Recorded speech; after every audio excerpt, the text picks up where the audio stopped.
Hi, welcome to the channel. I'm Andy Jenkinson, the Caravan industry expert.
Hi and welcome to a new video. Now I'm in a new van.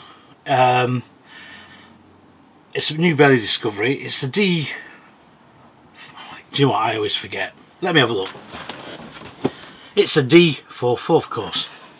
Now this is basically the end washroom, side bed and front lounge, and also side kitchen, tiny dresser there and wardrobe, the usual layout. Now if you saw the review on the latest Phoenix GT75, you'll note that I looked at the 440 and that was the same layout as this basically, only this is a bit smaller. Now I looked at the new discoveries when they were launched in the February show, and although they've not done a right lot to them, they have designed the lockers a bit differently, and a few little bits and tweaks and picks up there. I thought, do you know what, I'll come and have a look at the D44 because I've not really looked at one for a little while, and I think it's time I did. So here we are. And I'm saying at the moment, I actually sat in the front lounge here and it's quite comfortable actually. It's a lovely sunny day, the sun's coming through.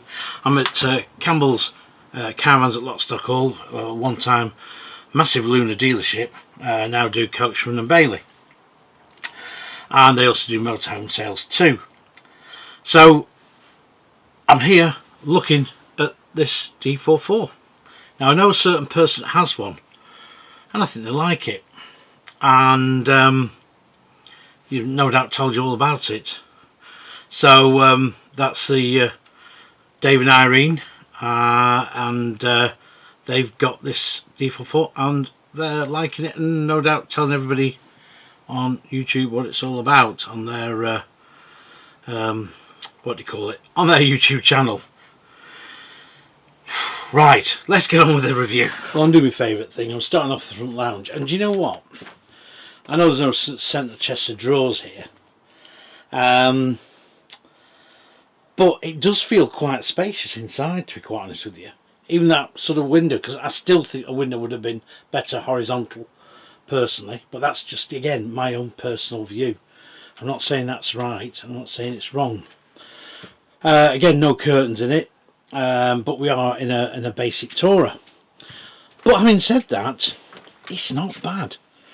Now what they've done, I'm looking at these lockers, they've redesigned these lockers and they've taken the handles off and things like that, although they don't think there's had handles on. But consequently you've got some good deep lockers there, and also some corner shelves two LED lights just above the big window here, and corner spot lamps either side of this lounge area.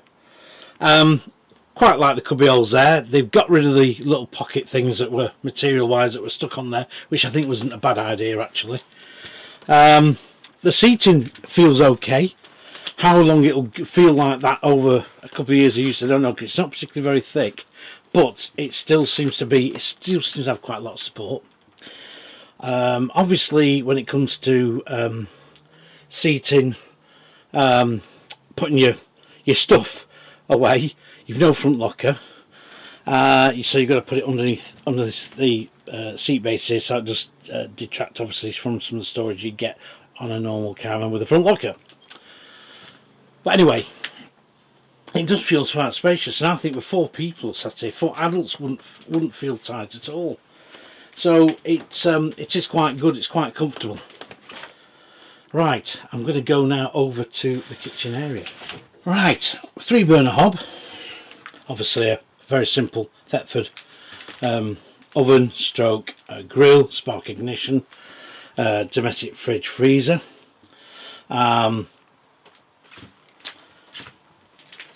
Large sink that's fitted in the, I think they even fit those in the unicorns actually, I'm not sure. But 2 sockets here, your controls for your Truma heater, and of course you don't get a microwave in this, and I wouldn't really expect it at this price. I think this is about 22,000 or thereabouts, but again, decent enough storage at the top.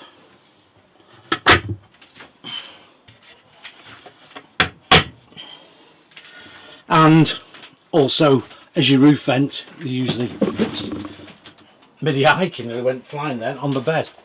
At least I landed on the sofa, on the mattress.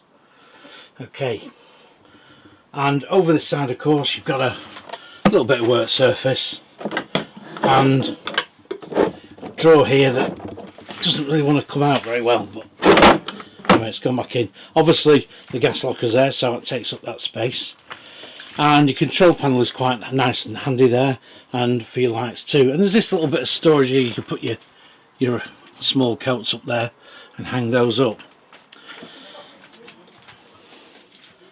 Now, nothing major to write home about. Work surface is a bit tight, and again it could do with a flap on here, especially with this lounge being spacious as it is, because you wouldn't feel it at all. Right, let's go in this back bedroom. Well, a decent sized double bed, again comfortable, decent mattress you get on there. Do like the big window on the side here. Now, because there's no roof vent at the top here, it does feel a bit dark in this corner. I mean, it is a bright day today, but it does feel a bit dark.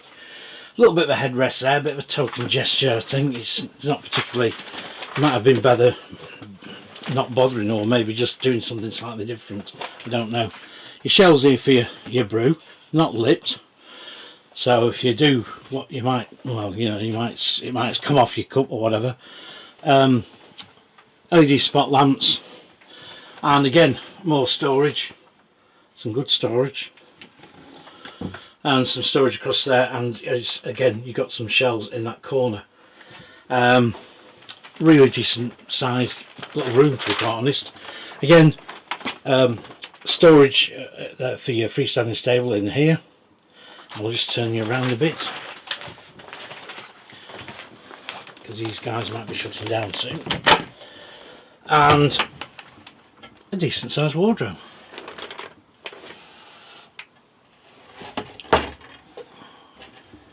Shut that up. Of course he does it the wrong way around. That's it.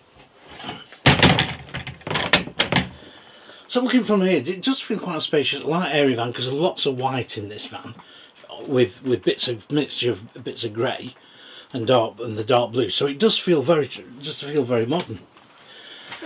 Okay, let's turn it around. Let's go in this washroom. Well, yeah, I mean, straight away you can't see it on the camera, but it does feel quite dark and dingy in the washroom.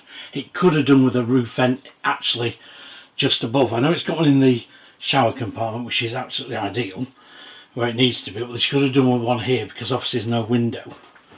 But apart from those gripes, I do like this here. It does feel, you know, it's quite good. It's like a little dressing table almost. There's shelving under there. There's some shelves here. Again, nice big lip on there, so if you forget to take it off when you're towing, it's not going to be all over your washroom floor.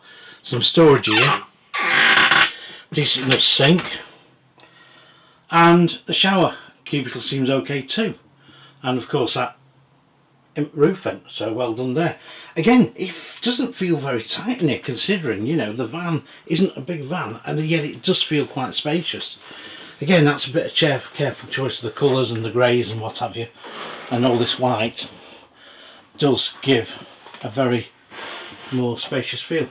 Okay, well look, let's have a summary.